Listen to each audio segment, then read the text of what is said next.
Half a day and good evening. We are now going to, okay, just a moment. Okay. Buenas and half a day. Thank you everyone for being here. The Committee on Border Safety and Maritime Transportation will now convene for this confirmation hearing. Today is Thursday, May 12, 2022, and it is 18:02 in the evening. For the record and in accordance with the Open Government's Law, public notices were sent out via email to all senators, stakeholders, and the Guam Daily Post on Wednesday, May 4, 2022, and the second notice on Tuesday, May 10, 2022. Notice of today's hearing is also available on the Guam Legislature's website. Joining me today is Senator Joanne Brown. Thank you, Senator, for being present with us this evening. The item that we have on the agenda is the confirmation hearing of Ms. Conchita Taitano as a member of the Board of Directors of the Port Authority of Guam. Okay, I believe we have some people that will give testimony today, Mrs. Taitano, and so would you like to go first, or would you like to have those that would like to give oral testimony in support of your appointment? I yield to those, Okay. Madam Chair, who Okay. will provide testimony. Thank you. So we have oral testimony by Ms. Harris? Yes. Okay. Please go ahead and state your name for the record, and you may proceed with your testimony. Can you just make sure your mic is on? Oh, yes. Okay. There. Thank you. Half a day, Madam Chairperson Nelson, Senator Brown. My name is Dorothy Perez Harris, a member for the Port Authority of Guam, member of the board. And on behalf of Chairman Francisco Santos, as well as my fellow board members, I hereby submit testimony in support of the nomination of Ms. Conchita S. Taitano to the Board of Directors of the Port Authority of Guam. Ms. Taitano's environmental programs, management in both air and land programs will be an overwhelming asset to the port. Her involvement as a member of the Board of Directors will allow her to bring her expertise and experience to the table when discussing concerns and formulating policies on environmental matters brought before the board. Her institutional knowledge in environmental programs will help the port hone into the avoidance of land-based pollution sources and the protection of our precious environmental resources as the port navigates through complex waterfront rehabilitation projects. As the port journeys into more multifaceted developments, such as a recycling zone enterprise project, her experience and knowledge will be even more valuable. And again, on behalf of the Port Authority Board of Directors, we humbly ask that this committee favorably report the nomination of Ms. Taitano and ask the legislature to confirm her nomination. Sizu'us ma'asi. Thank you, Ms. Dorothy Harris.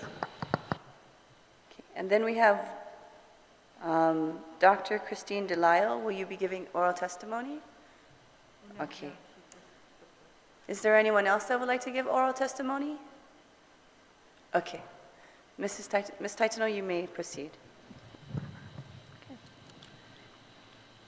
Thank you, Madam Chair. Madam Chair, Senator Brown, thank you for this opportunity. I've interacted with both of you during my many years, I know, working for the Guam Environmental Protection Agency, and many of you've read my resume and know that I'm also a newly minted retiree. Some of you even know my personality. I know Joanne in particular. You know my mettle, and you also know what matters the most to me. So when I was asked whether I would be interested in being a member of the Board of Directors for the Port Authority of Guam, I had to give it some thought, because my general nature, and you know this, Joanne, is that I generally say no. And it's not just for the port, it goes for any board. That's just my nature. But what gave me pause and changed my mind stems from my work on the environment, specifically on zero waste, which includes the development of the recycling enterprise zone. It's authorized by law. and the overall pursuit of a sustainable port that considers social, economic, and environmental issues. I know that the Jose D. Leon Guerrero Commercial Port is a pivotal hub for the region, and it is reasonable to expect that it will grow with increasing social and economic demands along with environmental challenges. Hence, my interest is on the environment and the measures that would improve environmental performance and achieve sustainability in port operations. It is my intent to bring my expertise on the environment to the Port Authority of Guam Board of Directors. Thank you. Thank you, Ms. Taitano. I'll now open the floor up to my colleague, Senator Brown, if you have any questions, comments, or remarks. Thank you, Madam Chair. I certainly appreciate Ms. Taitano's testimony. It's certainly always to the point. And yes, we do and have known each other for a very long time. I mean, Randy Sablon was here the other day, and we all started when we were much younger. Yeah. But I started calculating in my mind, and it's been 32 years, believe it or not, since we all started working together at Guam EPA. I don't doubt, just looking at your resume, Conchita, and while we've known each other many years, it's certainly insightful to realize all the collective accomplishments you've had over the years, and certainly to have your children with you. You know, for Mariana and Fred, and certainly your niece Melissa to be here, and Ms. Delisle to be here to support you.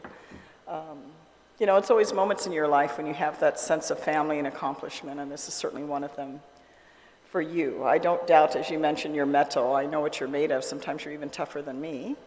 And people that don't know you, I mean, they like the nice smiling Conchita, but you know, you're a tough lady, and I don't mean that in a negative way, in a very positive way. You're very firm, and you follow through with what it is that you want to do, and certainly the years that you spent at Guam EPA. I mean, while understandable, you know, the time does come when you say, hey, it's time to retire and move on to other adventures.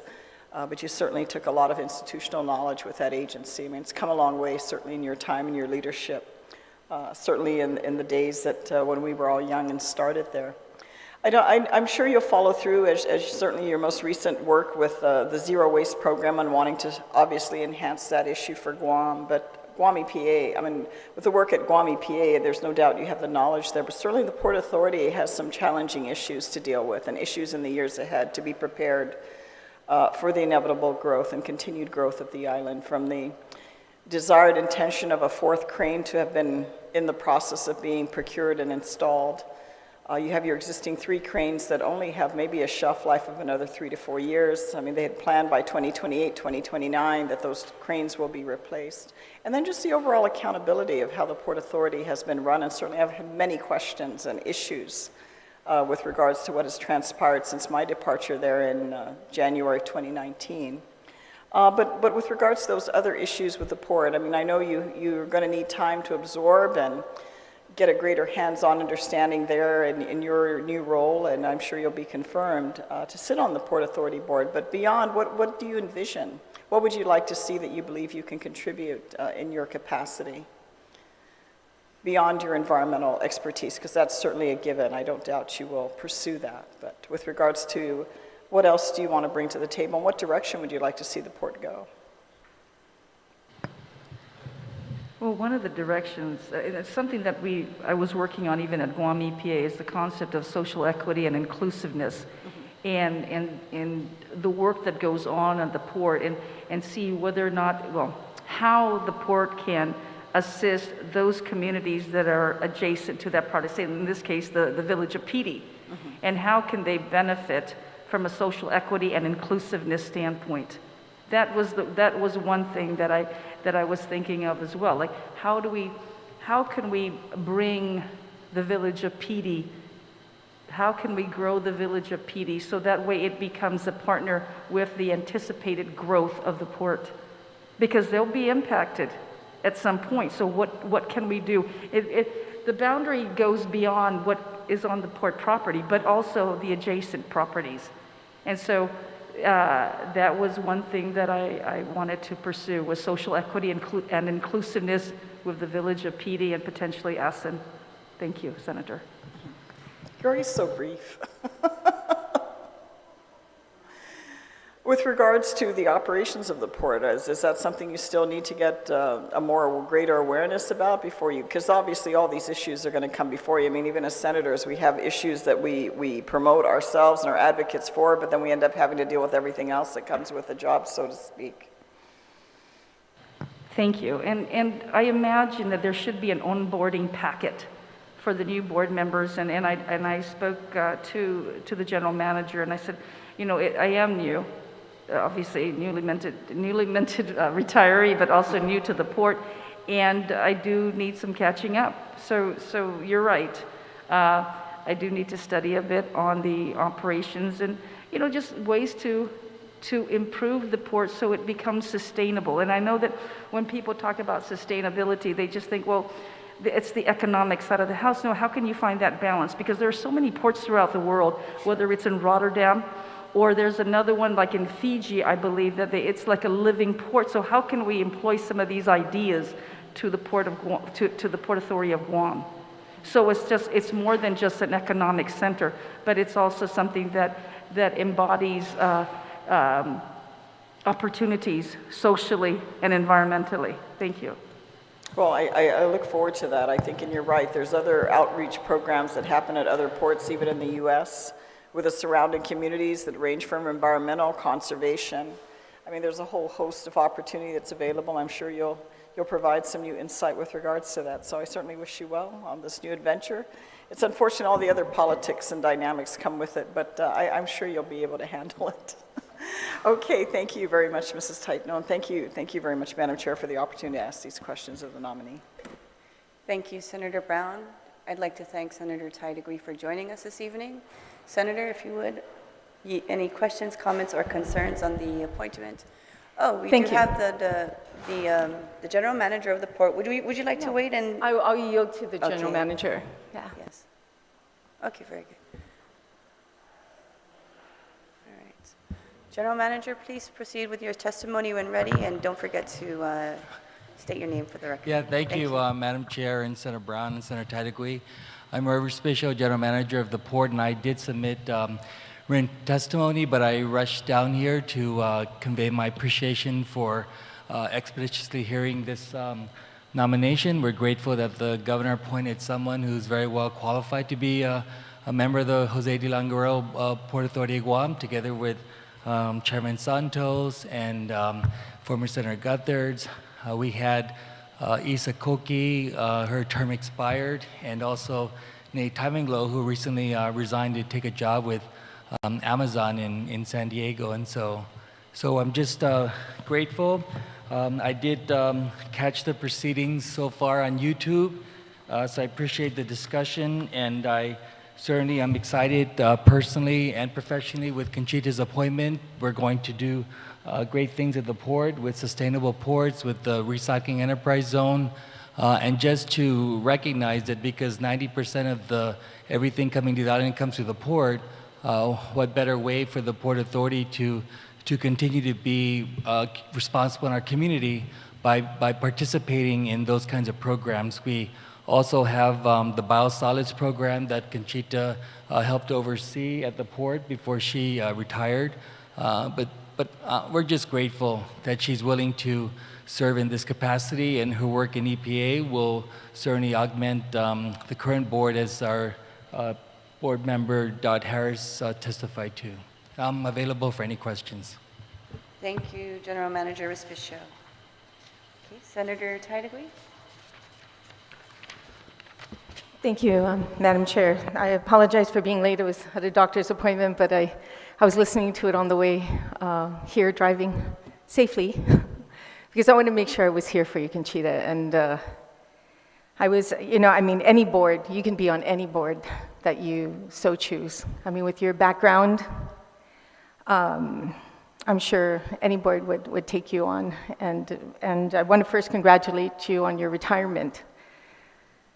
I'm surprised you're ready to jump back in, but if anybody knows Conchita, she's a workaholic, and I think that's not just a workaholic, but also wanting to give to our community. I mean, I know you care deeply, deeply about our community and where it's going and the future. morally, ethically. This is something I think will probably be a good addition to the board. It seems that there's some issues that's been going on with the board. Have you had the opportunity, by the way, Conchita, to review some of the board meetings? It's online. Have you watched any of them or looked at some of the board meeting minutes? I have not, Senator, but that is one of the pieces of work that I know I need to get caught up on. Thank you. I think that that's going to be very helpful in making up your mind whether you want to sit on this board. I know you're not a yes person, that for sure, I know.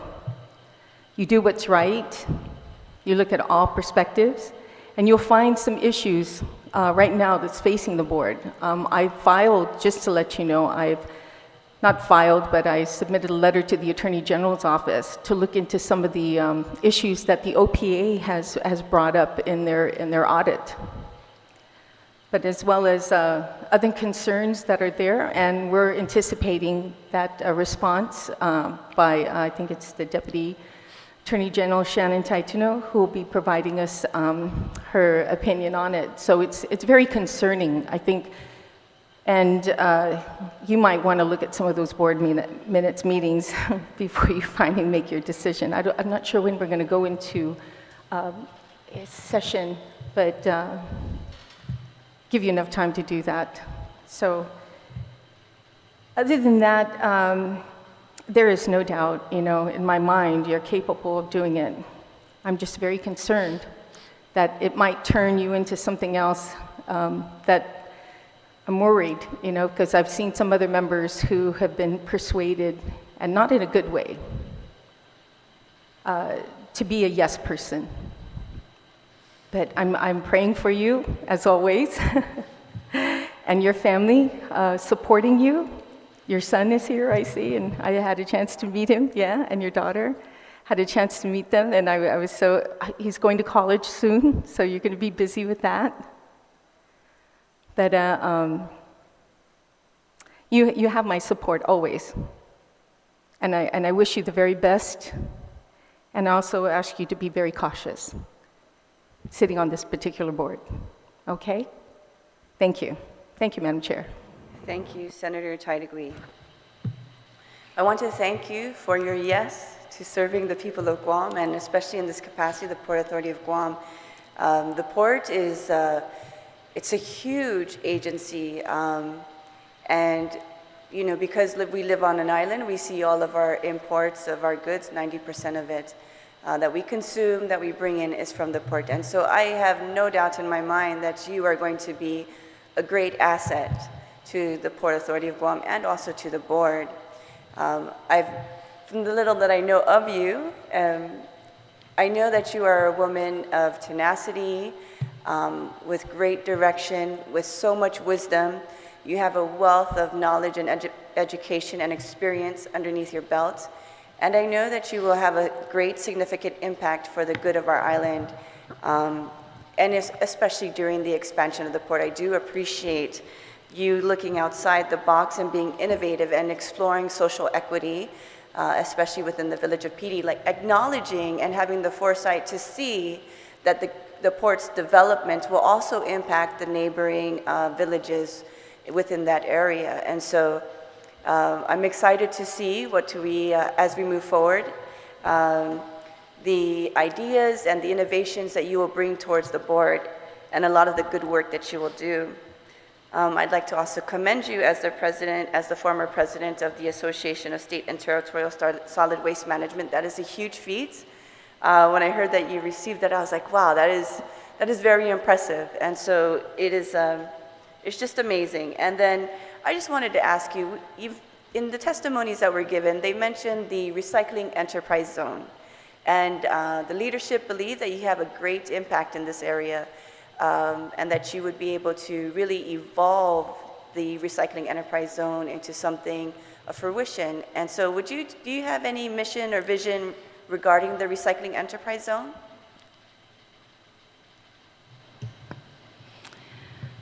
So The REZ was created by public law, and it identifies a certain acreage, right? 10 acres at the port.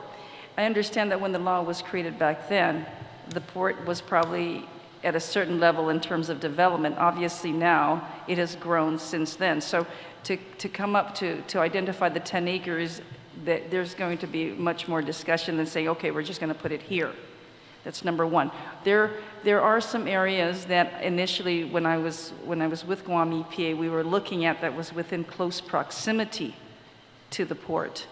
That would be excellent. And I think the old laydown yard down in Polaris Point, I believe you remember that, Senator Brown, back in the old days when that was returned to us during the BRAC process, no? And so that was a perfect location to where we were considering, said, look, maybe we could propose that as the location for doing things such as the biosolids composting. The other one we were looking at is, having all activities regarding let's see, sorting, if you will, activities that just promote recycling, and more importantly, coming up with a feedstock that would provide materials for people to utilize and create things. Cottage industries, for example. I know this is something that Fred Castro, and I don't know if you remember this, Joanne, back in the day, and this is when the consent decree was looming, and they said, this is something that I wish I could take credit for this. But Fred Castro, former administrator, said this, said, look, we need to have something where we divert some of the waste going into the landfill, okay? And one of the ways doing that is you divert, but you also create opportunities for cottage industries. And one of the ways you do that is, you process some of the materials that are there, whether you're cleaning it or you're grinding it. You prep it to the point where it can be reused. Even the whole idea of a reuse store, where you've got construction and demolition debris, hotels that are being gutted out, where are those items going to? How can we make those available to disadvantaged communities? Not only to support the economy in terms of cottage industries, right? But also, disadvantaged communities that could reutilize some of the C&D to build, because it's expensive. So we can take those materials, make it available to community members, if you will, at 1/4 the cost of what you would purchase at a retail store. Then why not? And those are just some of the. We talked about also even the glass crushing. We talked about our work with. I don't know if I mentioned this. Even work with Dow Chemical on the plastic roads. So we've identified an area. We've identified a couple of areas for this demonstration project, and hopefully when this works out, we can cull out a lot of the plastics that are going into the landfill and actually utilizing it. Obviously, it's more than that. We show that it can be done, but that I suspect there's going to have to be legislation to make sure that it should be done, and that when you do roads, that it's utilized. Right? You utilize these materials more than anything, and that you purchase from the people that are making it, instead of easily, purchasing it from off island. So, from a circular economy standpoint, you create the waste, but instead of making waste, you make it feedstock. You send it back into the system, but more importantly, you purchase it. You create the market, and you support that market. Thank you very much. Thank you, Ms. Taitano. Yes, we hopefully look to hearing your confirmation come up on this, the upcoming session. It might be in the end of May or the beginning of June, but we look to moving the committee report so that we can have your confirmation appointment at our May or June session. I do want to say that, the port is going through huge restructuring, and they're starting to move forward with the port's implementation project. And this is huge because it also includes collaboration with Department of Transportation, Department of Defense, replacing the gantry cranes. So there's a lot of initiatives that the port is doing to improve how goods are being imported into our island and how we are distributing it out into the community. And so those are also some of the concerns that we have, and we look forward to seeing that growth. And so thank you for your, did you want to say something, General Manager? When you're done, Madam Chair, Okay. I'd just like And opportunity. so we look forward to your appointment. I strongly support your confirmation, and I thank you so much for giving your time to serve at this capacity, especially in this most, they call it, I remember Senator Brown used to call the port the lifeblood or the heart of the community. And so when she was the general manager at that time, so it is a huge agency. It is it's very important to us, for us to survive, especially on an island. So I thank you so much, and we look forward to the work that you will do. Yes, General Manager? Yeah, Madam Chair, I just want to say I appreciate your comments, and not so much to respond to Senator Taitano, because I know the rules of engagement. I do want to, at the risk of our nominee, the governor's nominee, going from a yes to a no, I want to assure the nominee that the Port Authority of Guam, for the last 3 years, received a low-risk auditee status coming from high risk. We went from 104,000 net negative in 2018 to making $7.5 million the first year, and we continue to stay 100% operational even during the pandemic. And the Port Authority Guam employees, the morale is high, the productivity is up, and when we go out and partner with people in DC and our federal agencies, it's really important that they understand from our perspective and see the credibility that we have. Because of the tensions in Ukraine and Russia and the Indo-Pacific strategy, we have a huge opportunity as the Port Authority of Guam in working with Governor Leon-Guerrero, Lieutenant Governor Tenorio, to go out there and talk to members of Congress to try to get an appropriation for 3 gantry cranes under the NDAA, which the governor is very supportive of.